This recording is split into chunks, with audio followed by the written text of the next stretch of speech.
Selamat siang, Assalamualaikum warahmatullahi wabarakatuh. Waalaikumsalam siang Bu. Ya.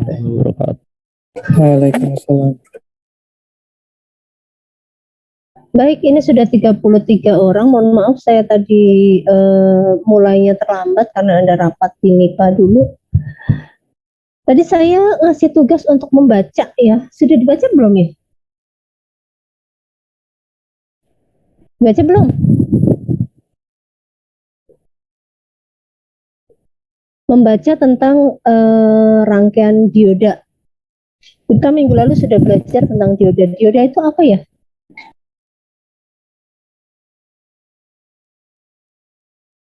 Kalian tahu dioda? Dioda adalah Nah, ini dikasih waktu 1 jam buat baca enggak ini?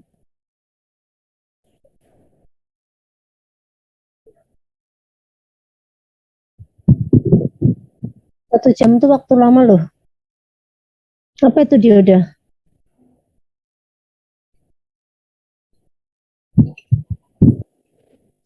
Komponen aktif dua kutub.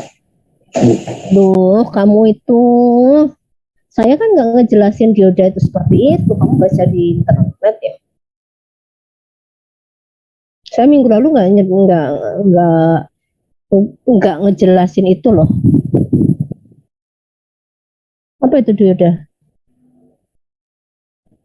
Izin menjawab Bu. Kalau itu nggak asal browsing ya. Yang sudah dijelasin tuh apa? Dioda apa? Kamu orang fisika. Nggak ada saya jelasin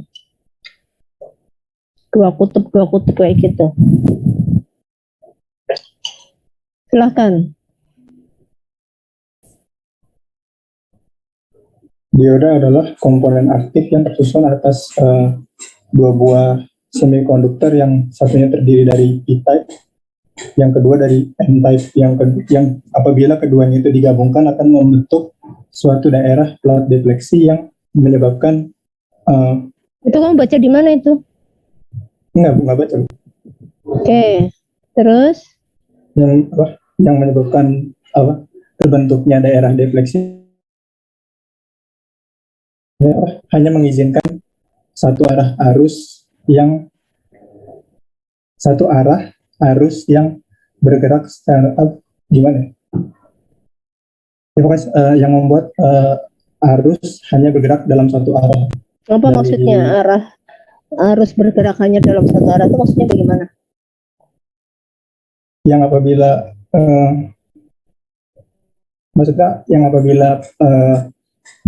searah dari P-type ke arah N-type, maka arus tersebut akan diloloskan, dan apabila dibalik atau di reverse bias, maka plat defleksi akan bertambah melebar sehingga arus tidak dapat melewati. Untuk membuat supaya dioda bergerak mengalirkan arus, maka harus diberi sumber tegangan dengan panjar maju. Nah, sumber tegangan dengan panjar maju itu maksudnya apa?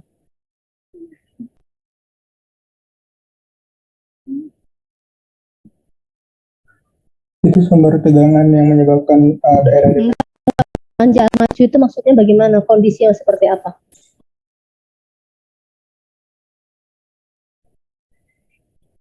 Panjar mundur itu seperti apa? Panjar maju itu seperti apa?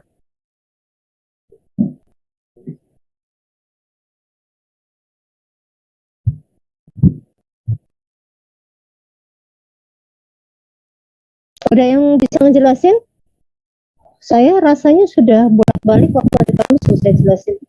Panjar maju itu seperti ini, panjar mundur itu seperti ini. Coba. Maksudnya apa? Izin bantu menjawab, Bu.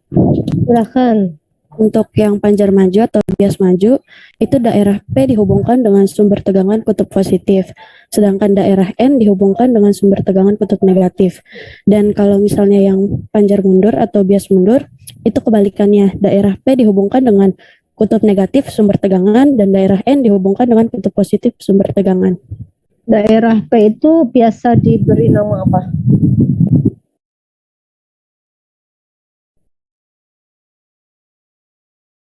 Anoda atau katoda?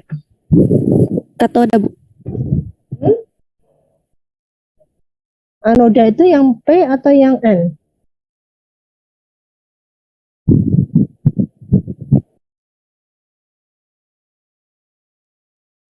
Anoda itu yang P atau N? Tabung katoda berarti tabung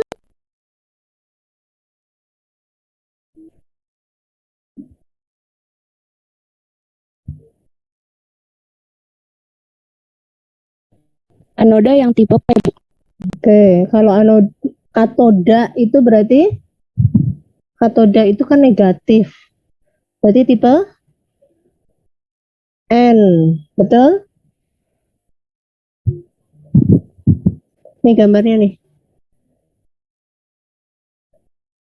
Kelihatan? Minggu lalu saya sudah menjelaskannya belum? Sudah. Sudah kan? Kalau kamu punya semikonduktor, semikonduktor tipe P, tipe N, tipe P itu berarti dia kelebihan hole, tipe N itu kelebihan elektron. Kamu baca lagi, kenapa bisa kelebihan elektron, kelebihan hole, saya nggak perlu ulangin lagi ya. Nah, kalau kamu beli dioda, lihat lagi ya di catatan hari Kamis lalu itu PPT-nya ada diodanya ya, saya simpan ada gambar diodanya. Terus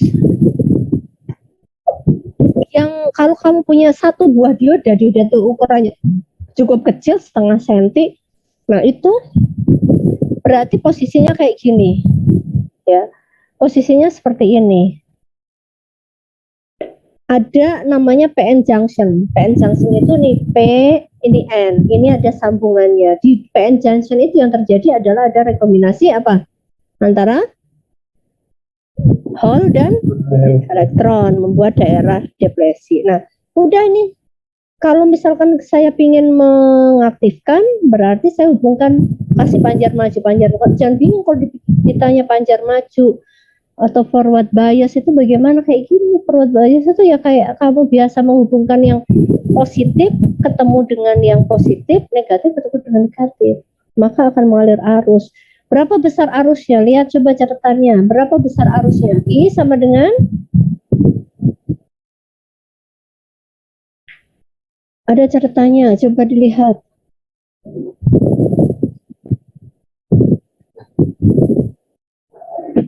Ayo dilihat. V min atau VS min? Min V VS min RS. BD per RS gitu kan. Kalau untuk rangkaiannya paling sederhana kan RS atau RL gitu kan, itu ID-nya. Nah, kalau dibalik panjar negatif artinya apa ya? Kebalikannya aja, negatif ketemu positif, positif ketemu negatif, positif ketemu anoda, negatif ketemu anoda, positif ketemu katoda, negatif ketemu anoda. Nah, yang terjadi apa? Ini kan sumber tegangan negatif itu kan dia menghasilkan elektron. Elektronnya kumpul di sini nih. Nah, di sebelah sini kan banyak hole. Nah, otomatis si elektron tadi itu akan mendesak elektron yang tersisa di tipe P ini supaya dia rekombinasi gitu ya dengan hole yang di daerah depresi, sehingga daerah depresinya makin besar, hambatannya makin besar, arus tidak bisa mengalir. Nah, ini saya mulai dari sini karena kita mau masuk ke sumber AC. Nah, sumber AC, ingat ya bab 10. Kalau kita punya tegangan AC, ini tegangan AC bentuknya seperti ini. Ya, bolak-balik sinusoidal. Nah, fungsi atau tegangan AC itu kita tuliskan sebagai A sin omega T plus tetapan fase. Atau waktu itu kita ubah ke dalam kosinus gitu kan? Ingat kan? Ingat nggak?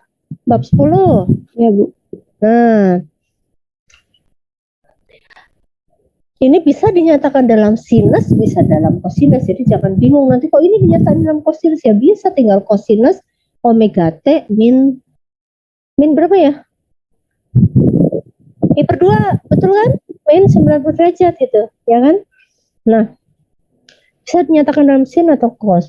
Yang perlu kalian ingat bahwa satu, ketika kamu menuliskan A sin omega T, itu A-nya adalah amplitudo atau simpangan maksimum.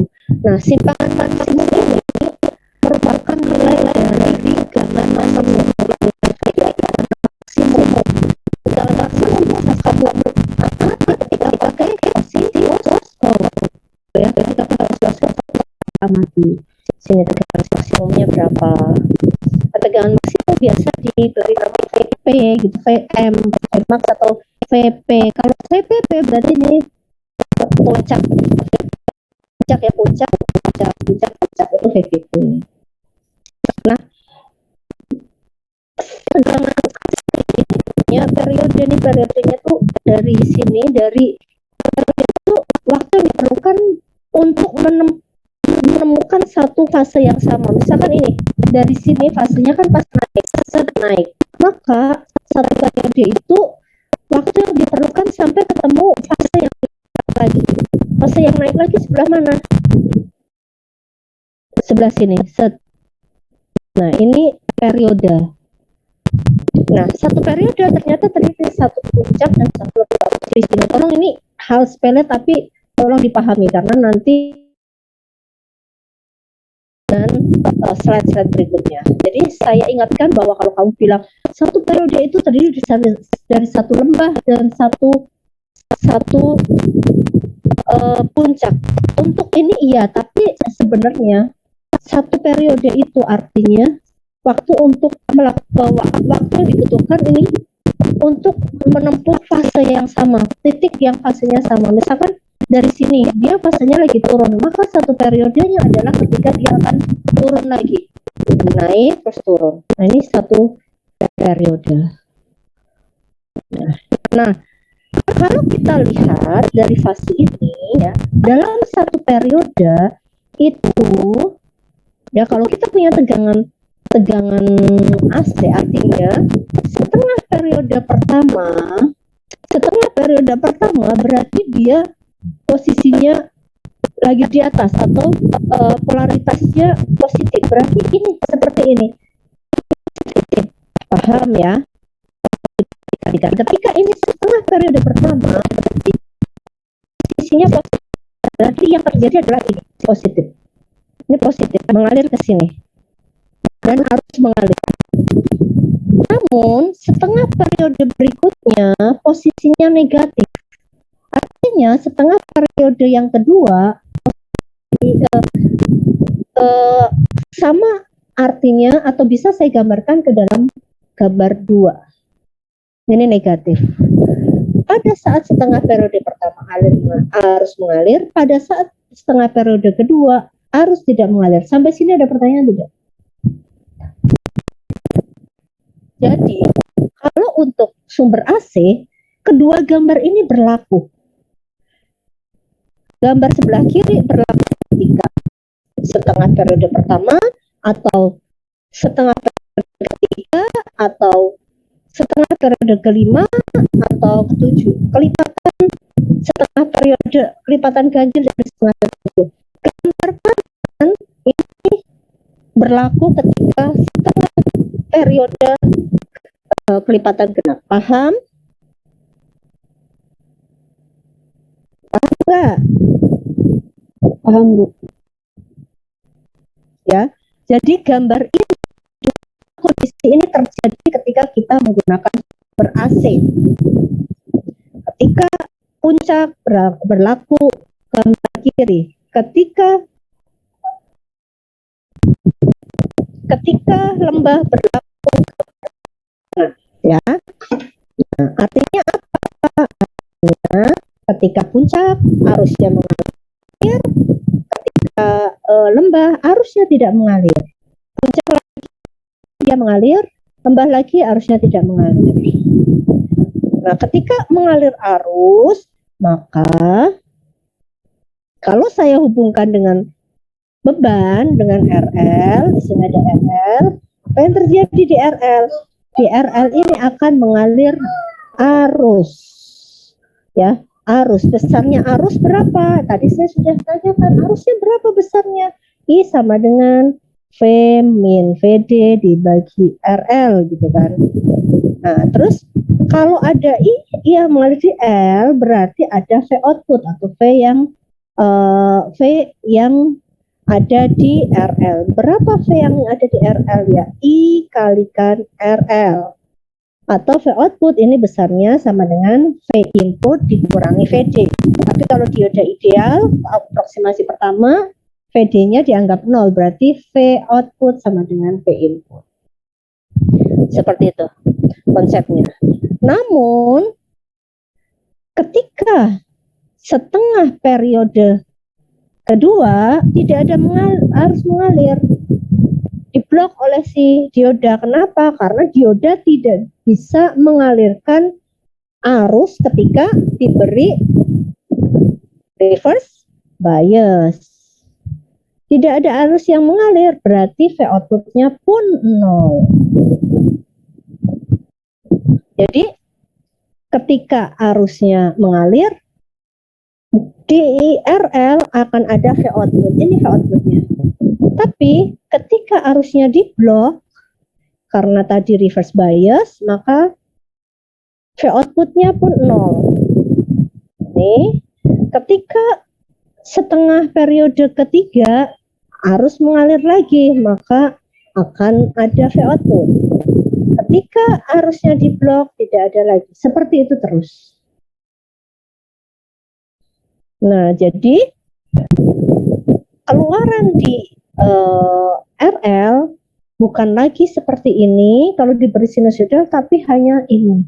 Nah, karena dia hanya meloloskan yang positif saja, yang negatifnya tidak ada, maka disebut sebagai penyearah. Penyearah itu karena yang negatif nggak ada. Jadi penyearah, tapi karena gelombangnya ini yang terjadi adalah ada, tidak, sehingga disebut sebagai penyearah setengah gelombang.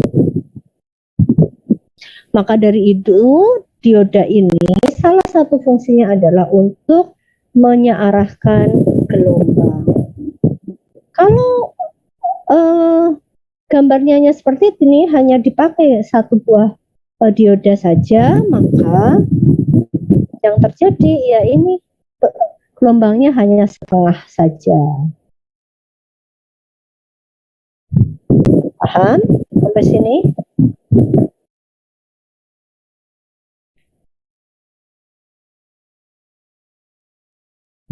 Paham tidak?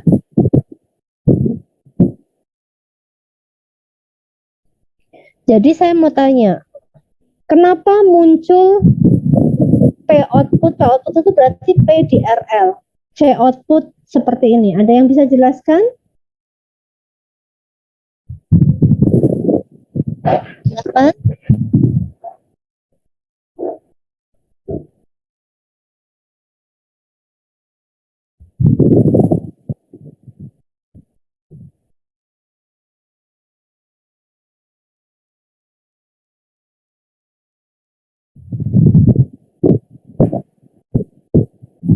Coba selalu dijelaskan coba. Karena yang output yang setengah gelombang itu positif, jadi sinyal yang dikeluarkan itu gelombangnya positif, Bu. Yang negatif dihambat, diredam, jadi tidak dikeluarkan. Kenapa tidak dikeluarkan? Karena kalau yang di negatif itu kan dioda tidak mengalirkan arus, jadinya tidak mengalirkan arus. Karena reverse bias, Bu. Karena reverse bias. Ketika dikasih reverse bias, maka yang terjadi adalah dioda tidak dapat mengalirkan daerah depresinya mengecil. Reverse bias, daerah depresinya mengecil atau membesar? Membesar ya, Bu? Nggak tahu, membesar atau mengecil? Kalau gitu saya harus balik lagi nanti ke slide sebelumnya, bolak-balik nggak jadi maju nanti. Besar atau mengecil? Besar, Bu. Besar. Ketika depresinya makin besar, artinya tuh R-nya makin besar nanti, ya, barrier potensialnya makin besar, ya. Barrier potensial makin besar, ya hambatannya makin besar. Jadi harus jelas, ini meredam itu, konsep meredam itu harus dipahami. Meredam, dia sebenarnya tidak meredam, tapi dia memang apa? Ini kenapa jadi hilang? Karena di sini arusnya memang tidak ada, ya enggak? Tidak bisa mengalir, gitu loh. Tidak dihasilkan. Jadi ketika ini reverse bias kayak gini, ini jadi open circuit, gitu loh. Kalau ini saya ibaratkan saklar, kamu kan tahu kan saklar, kamu tahu saklar kan? Buat apa itu saklar? Tahu nggak saklar? Atau ada yang nggak pernah lihat saklar?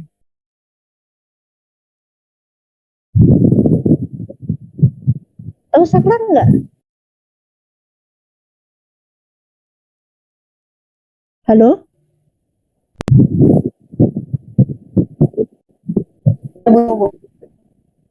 Coba Fadli Handoyo, ada nggak Fadli Handoyo? Ada, Bu. Tahu saklar nggak? Saklar itu apa? Saklar itu buat mutusin sama menghubungin listrik. Circuit breaker kan? Iya. Maksudnya dia menghubungkan listrik itu maksudnya apa?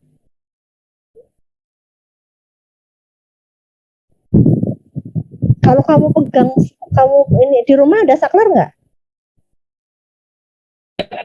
Ada. Ada kan? Nah, apa yang terjadi ketika kamu mengonkan saklar? Nyala. Maksudnya Kenapa bisa menyala lampunya? Misalkan kasih lampu, kenapa lampunya bisa menyala? arus listriknya ngalir. Karena ada arus listrik yang mengalir. Jadi ini analoginya adalah kamu menghidupin saklar. Forward bias, dengan catatan forward bias itu tegangan sumbernya lebih besar dari barrier potensial, maka sama aja kamu menghidupkan saklar. Kalau kamu kasih reverse bias, artinya apa? Saklarnya diapain? Dimatikan di posisi off. Nah, ketika kamu meng-off-kan saklar, itu artinya kamu mutus. Jadi saklar itu kan sebenarnya dia connect menghubungkan antara dua titik, dua konduktor gitu kan. Nah, ketika ini dikasih forward bias berarti ini putus. Nah, ketika putus otomatis ada nggak arus yang mengalir? Ada nggak arus yang mengalir? Tidak, Bu. Tidak ada, makanya ini kan ini lihat nih, V in itu berarti nih V yang masuk ke dioda, V output ini yang keluar dari dioda atau yang lewat di RL. Nah, ini kenapa datar? Karena tidak ada arus yang mengalir. Kenapa tidak ada arus yang mengalir? Karena posisinya adalah reverse bias. Paham ya sampai sini ya? Oke, ini terjadinya seperti ini. Nah, sekarang saya mau kenalin ini. Nih, lihat. Sebelum saya masuk ke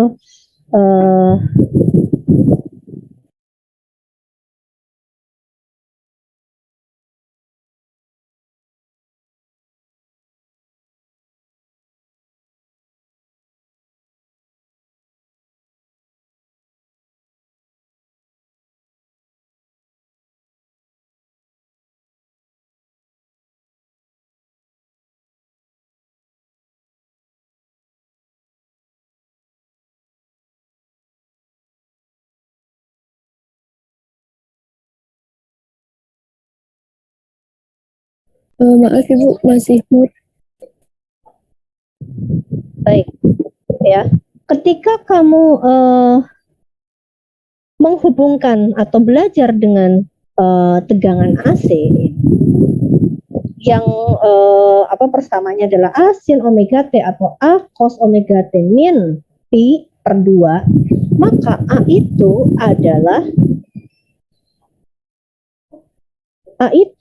adalah tegangan maksimum atau tegangan puncak. Makanya ditulis VP, bukan VRMS, bukan V average atau bukan VDC, tapi VP.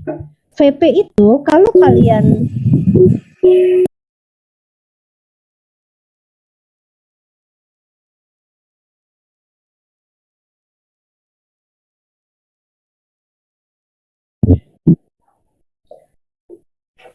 yang VP itu akan teramati ketika kalian mengukurnya dengan osiloskop.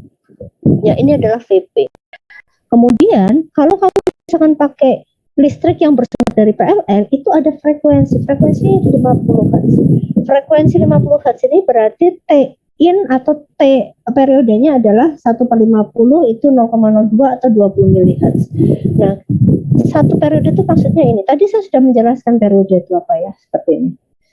Nah, sekarang kalau V in ini masuk ke dioda, ya, kemudian dia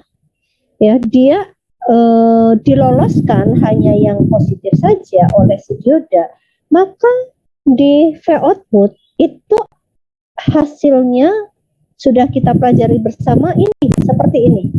Ini adalah V output. Nah, untuk dioda yang ideal, dioda ideal itu maksudnya dioda aproksimasi pertama. Aproksimasi pertama itu berarti VD-nya tidak kita perhitungkan. Tapi kalau aproksimasi kedua, VD-nya ini 0,7 ya. Katakan ini aproksimasi yang pertama. Nah, artinya nanti ya V output-nya itu memiliki nilai maksimum yang sama dengan V dioda, V in, yaitu VP. Ya, ini jadi ininya sama, tingginya sama, amplitudenya sama. Nah, tadi bentuknya seperti ini, ada, tidak, atau puncak, puncak tidak, nol, puncak nol, atau gunung nol gitu kan. Nah, sekarang kalau kita lihat ya, ternyata terjadi beda ini ya, beda bentuk ya, beda bentuk. Nah, kalau kita punya kurva seperti ini, berapakah periodenya? Berapakah periodenya? Tadi saya sudah menjelaskan, periode itu adalah waktu untuk apa? Waktu untuk apa? Menempuh satu fase yang sama. Nah, menempuh satu fase yang sama. Coba lihat. Apakah sama antara yang biru dengan yang merah periodenya? Sama enggak? Coba. Sama tidak?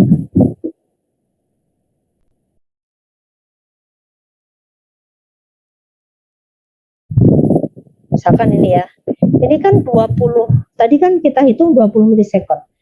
20 milisekund itu nih dari titik 0 ke atas.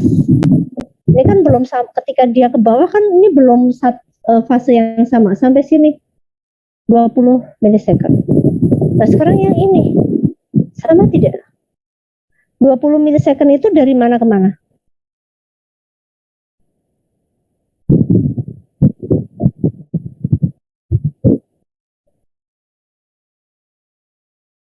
Kemana? Puncak ke puncak. Puncak ke puncak. Dari mana nih? Dari titik 0 ke puncak, terus mendatar, terus dia mau ke puncak lagi. Ya enggak? Berarti periodenya atau satu frekuensi itu terdiri dari satu puncak dan satu datar. Betul? Betul nggak? Berarti ini periodenya berapa?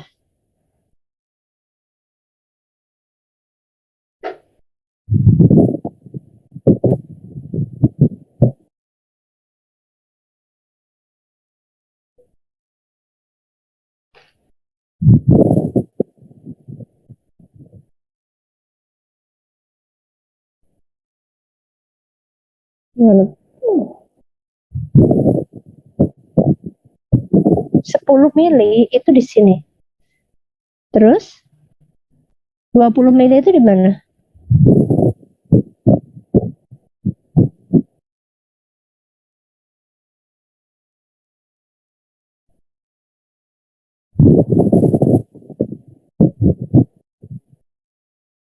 Di sini kan? Coba. Ini 10 mili, ini 20 mili second.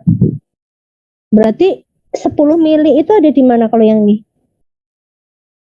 Tentunya satu puncak ini 10 mili dong. Betul nggak? Iya, Bu. Iya, ya kan? Nah, berarti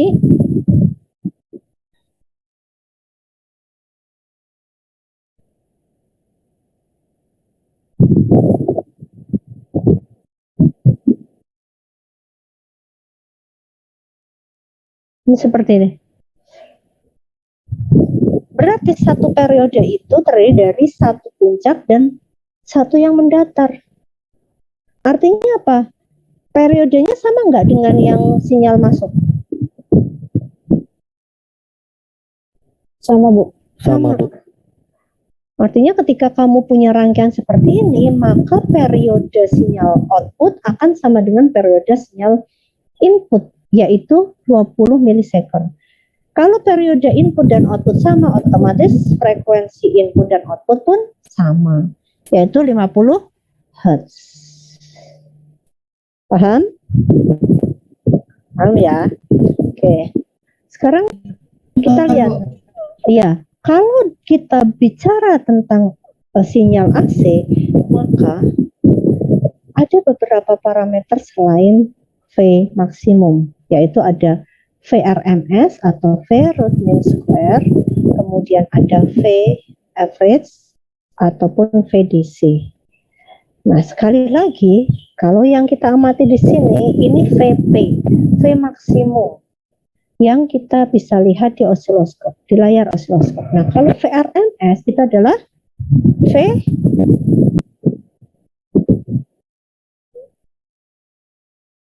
yang biasa kita lihat di atau kita ukur di mana?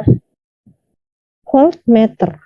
Jadi kalau misalkan kamu ini V outputnya ini saya hubungkan dengan voltmeter AC, maka kalian akan yang terukur adalah VRMS. Nah, besarnya VRMS ini adalah VP per akar 2. Jadi kalau misalkan kamu ada listrik 220 volt itu diukur pakai multimeter, pakai voltmeter, hasilnya 220 volt, berarti itu VRMS, bukan V peak-nya, bukan V max. Berarti V max-nya berapa dong? VRMS kali akar 2. Iya, 220 kali akar 2. Kira-kira berapa itu? Hitung.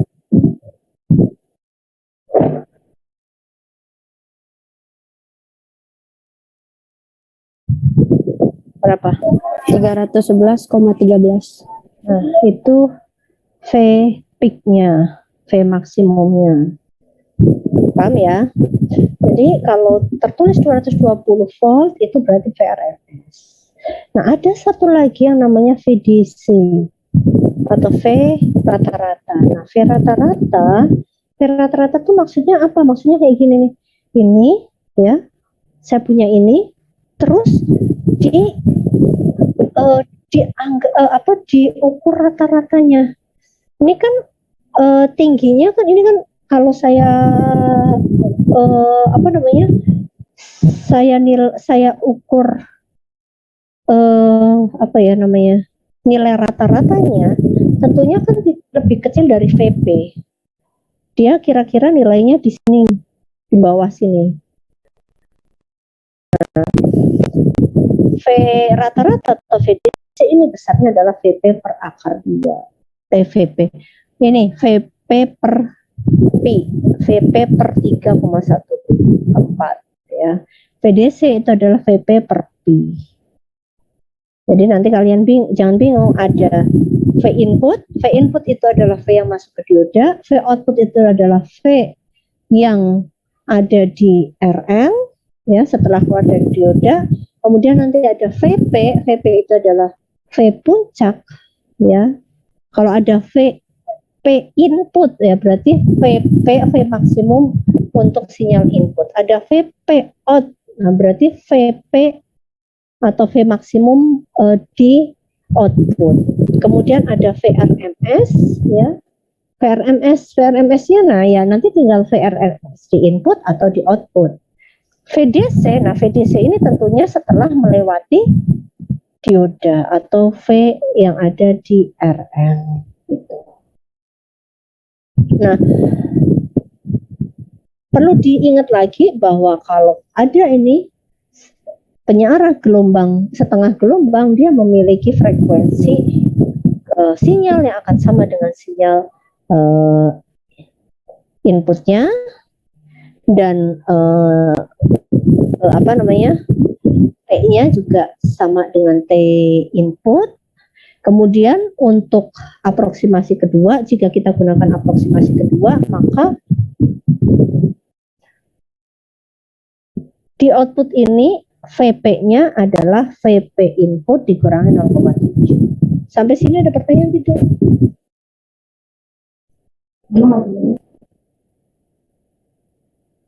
Cukup?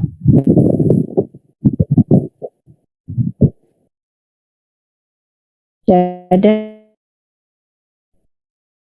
Oke, sekarang saya akan masuk ke trafo.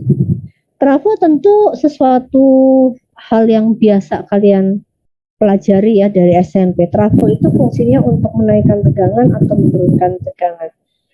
Dimana di trafo itu kalau misalkan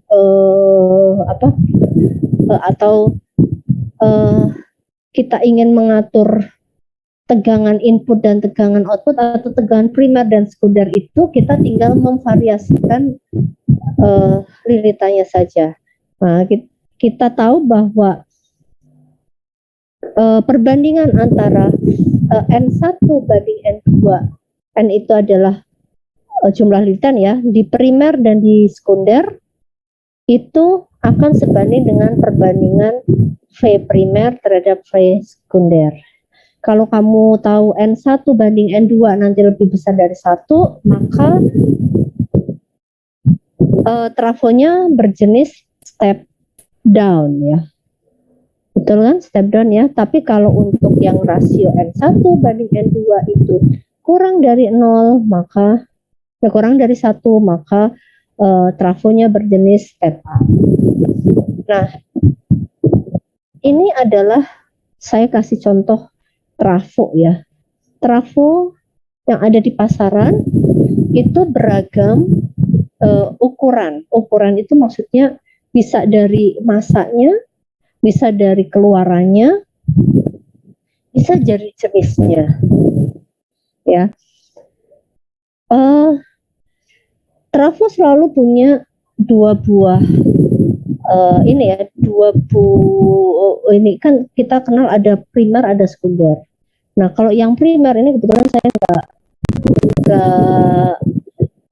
memperlihatkan bagian belakangnya ya. Bagian yang primer itu di sini ada, nanti kalian bisa browsing di balik sini itu ada dua buah konektor yang dihubungkan dengan listrik PLN 220 VRMS. Nah, ini bagian depannya yang nanti akan berfungsi sebagai lilitan sekunder ya, lilitan sekunder. Jangan kamu bayangkan bahwa trafo itu hanya memiliki satu keluaran. Nah, ini saya tampilkan, ini ada trafo. Kalian nanti kalau misalkan nyari trafo itu akan ditanya berapa ampere. Nah, ini ada 2 ampere, ada 5 ampere, ada yang lebih besar lagi, ada yang lebih kecil, misalkan 1 ampere. Tergantung kebutuhan. Kalau misalkan untuk yang arus lemah, yang di bawah 1 ampere, ya cukup pakai 1 ampere saja. Jadi, makin tinggi arusnya ya, kekuatan arusnya, maka ini akan makin besar. Ini contohnya untuk yang 5 ampere ini cukup berat ya, kamu bisa bayangkan itu satu telapak tangan hampir penuh ya. Kalau misalkan yang 2 ampere atau 1 ampere bisa lebih kecil dari ini, jauh lebih kecil dari inilah ya ukurannya. Jangan bayangkan ini segede ini beda, sama, tapi ini sebenarnya beda. Trafo itu terdiri dari ini, dia lihat ada pelat ya, ini ada pelat yang dia pelatnya tidak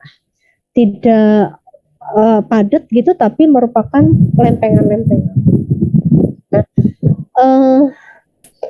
apa namanya, lilitannya ada di mana nih? Ada di tengah sini datanya.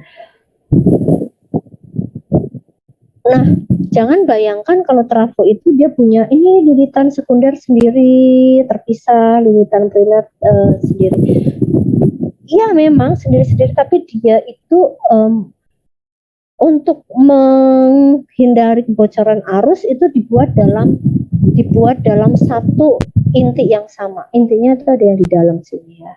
Jadi supaya flux magnetiknya itu tidak bocor, maka dibuat dalam inti yang sama. Nah, kalau kalian lihat ini ternyata ada 2 macam di sini. 2 macam ya, 5 ampere, ini 2 ampere, 5 ampere, 2 ampere. Tapi kalau saya bandingkan ini untuk yang sama-sama 5 ampere, ini untuk yang biru dan yang kuning itu berbeda. Coba lihat bedanya apa?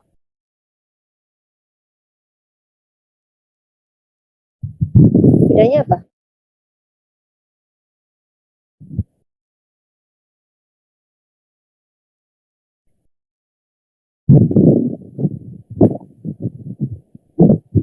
Kalau yang 5 ampere bawah itu buat center tap ya, Bu?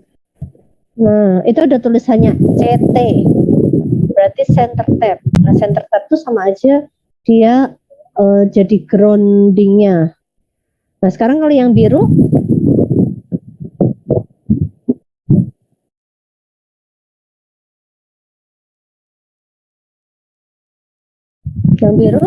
titik nolnya dari tengah ya.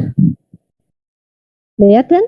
Ini ada 0, 4,5, 6, 7,5, 9, 12, 15, 18, 24. Kok beda-beda, Bu? Iya, tergantung kebutuhannya. Kamu mungkin perlu, kan produsen nggak selalu mengeluarkan satu trafo, satu V sekunder gitu ya. Kadang-kadang apa namanya, satu trafo juga bisa dipakai untuk beberapa catu daya. Misalkan pakai yang 9 volt, terus satu lagi pakai yang 15 volt dan lain-lain. Nah,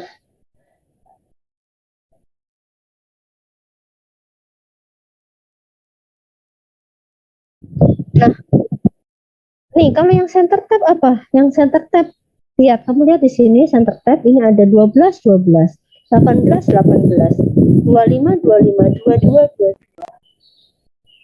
Selalu ada 2 tegangan yang sama. Nah, ini trafo. Ya, ini nanti dua-duanya bisa kita pakai tergantung kebutuhan. Nah, sekarang saya hubungkan ini trafo. Ya, trafo tadi. Oh ya, ini jam 3 ada kuliah apa?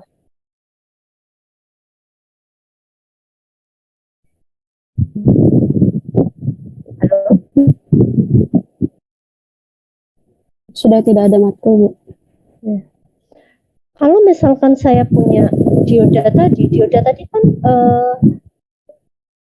dihubungkan dengan sumber input. Nah, sumber inputnya itu kan nggak bisa langsung 220 volt. Maka harus tegangan AC-nya tadi harus yang dari PLN harus diturunkan menggunakan trafo. Nah, kalau misalkan PLN ini ya, kita punya tegangan 120 volt 60 Hz, kalau tidak ada keterangannya berarti ini VRMS. Ini VRMS bukan VP ya, bukan Vmax. Berarti ini VRMS-nya 120, frekuensinya 60 Hz. Dihubungkan ke lilitan primer, di mana antara lilitan primer dan sekunder ini persentase atau rasionya adalah 5:1. Nah, keluaran dari trafo tadi atau lilitan sekundernya tadi dihubungkan dengan dioda. Nah, dioda ini hanya akan meloloskan sinyal AC yang apa tadi? Yang forward bias saja. Nah, sehingga nanti tegangan yang diloloskan akan melewati hambatan dan mengalirkan arus ke hambatan. Sehingga ada I di hambatan dan ada VRL atau V output. Nah, pertanyaannya adalah berapakah tegangan puncak pada beban dan berapakah tegangan DC pada beban? Apa yang harus kita lakukan? Nah, diminta adalah mencari P di beban.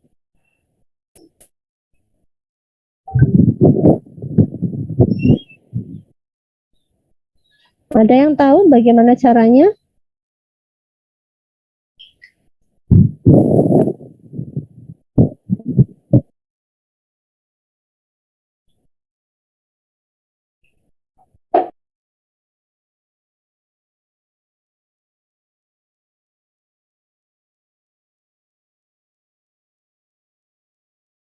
Halo, apa yang harus kita lakukan? Yang harus kita lakukan adalah tentunya kita harus tahu berapa V yang masuk ke dioda. Ya, V yang masuk ke dioda. V yang masuk ke dioda itu merupakan atau sama dengan V sekunder. Nah, berarti kita harus mencari V sekunder. Ya, harus mencari V sekunder. Nah, lihat, V sekundernya adalah V peak. Kamu harus ingat ya, yang masuk ke sini V peak, bukan VRMS. Jadi, pertama yang harus kamu lakukan adalah pertama kali boleh mengubah 120 V ini ke dalam V peak dulu. Boleh seperti itu. Misalkan tadi ini kan VRMS. Kalau mau dirubah ke V peak jadi harus diapain? Nih. Harus saya kalikan dengan akar 2. Akar 2. Oke, berarti pertama kali ini boleh langsung pakai perbandingan, tapi boleh juga dirubah ke V peak dulu. Ya, kalau di sini yang diketahui VRMS, kamu ubah dulu ke V peak. Jadi 120 kali akar 2. Ya. Boleh nggak Bu saya pakai perbandingan? Boleh pakai perbandingan dulu, yaitu N sekunder banding N primer sama dengan 1:5. Kenapa Bu 1:5? Kan ini 5:1. Iya kan, saya nulisnya NS per NP. Kalau kamu nulisnya NP per NS, boleh 5:1 sama dengan 120 per VS. Cari VS-nya. VS ini yang ketemu di sini adalah VS RMS. V sekunder itu mana? Kalau ini V primer, ini yang masuk ke sini adalah V primer, maka V sekunder itu yang di sini, alias V di trafo. Nah, V sekunder ini dirubah kemudian ke V max atau V peak dengan mengalihkan akar 2.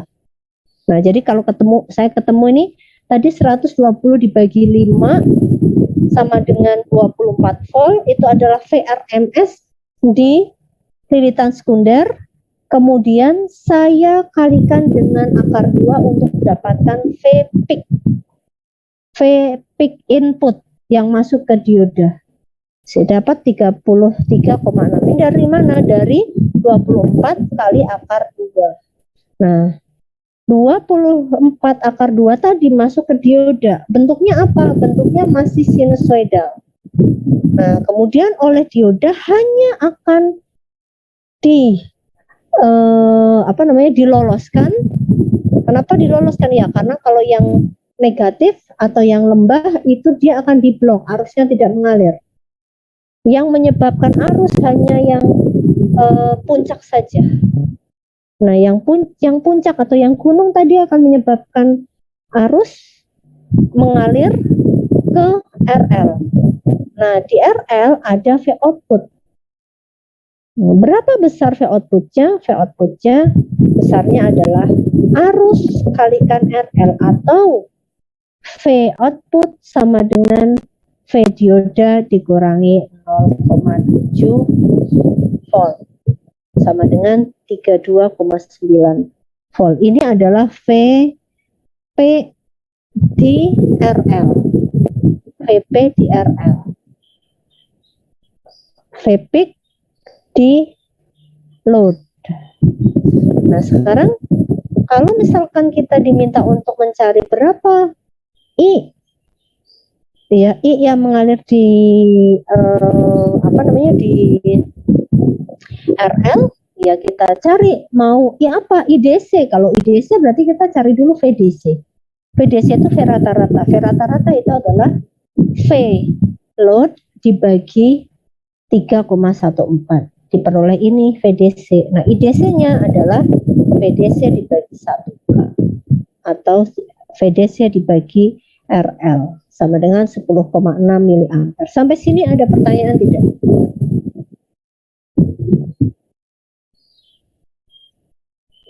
Bu, Ya. kalau misalnya yang di bagian sekunder saya terapin KVL boleh gak, Bu? Nah, itu kan emang udah KVL, Mas. Kan tadi bukannya saya sempat nanya, IL, bagaimana cara mencari IL? Ya enggak? Itu bukannya dari KVL. Paham nggak sih? Kalau kamu mau nerapin KVL terus berapa? Silahkan.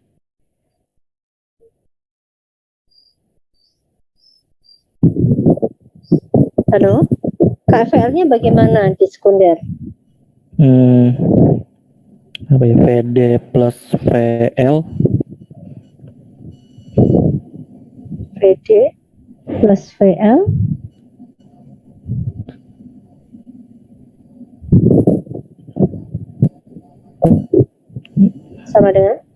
sama dengan 0. Oh, sama dengan 0? Kenapa sama dengan 0?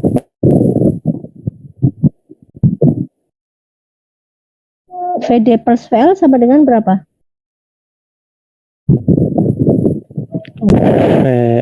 VP, VP in. VP in dong. Sama enggak?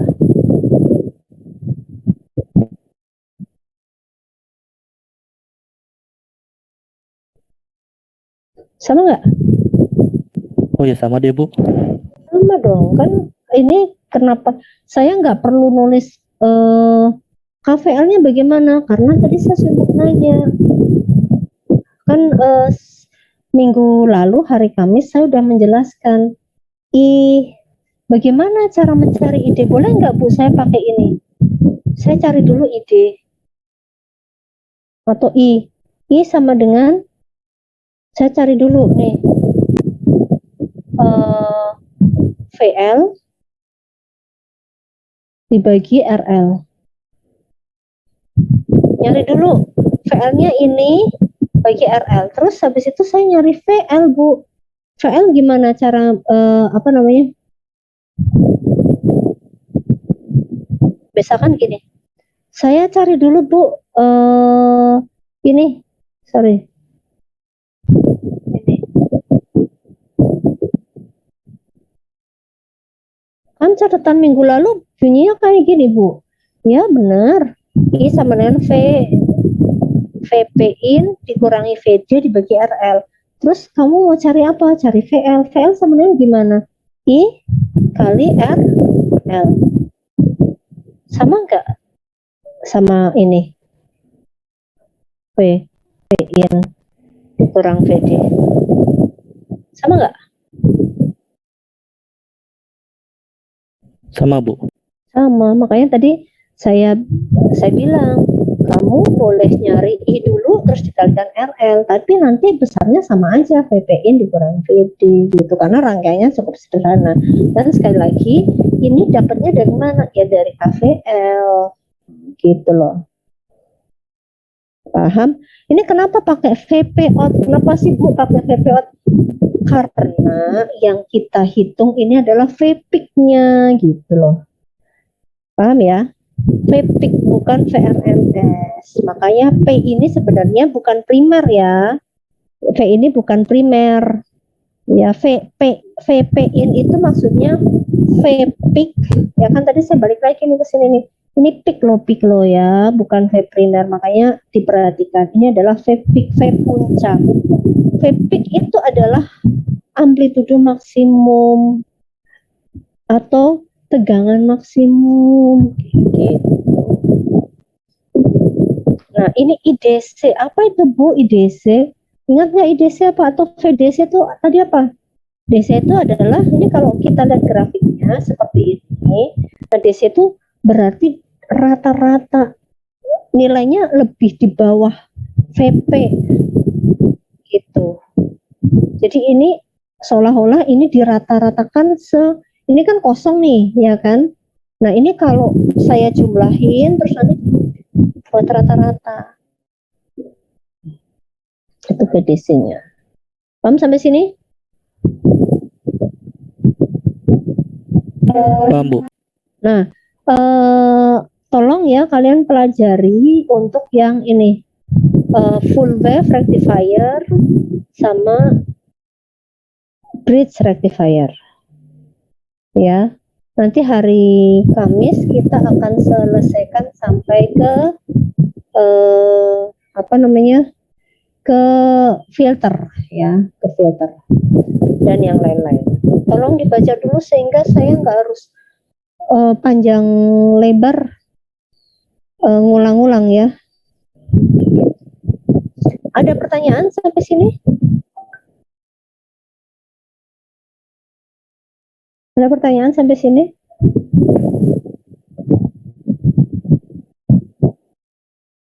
Sudah cukup? Baik, terima kasih. Kalau tidak ada pertanyaan, saya tutup dulu kuliah sore hari ini. Selamat sore. Wassalamualaikum warahmatullahi wabarakatuh.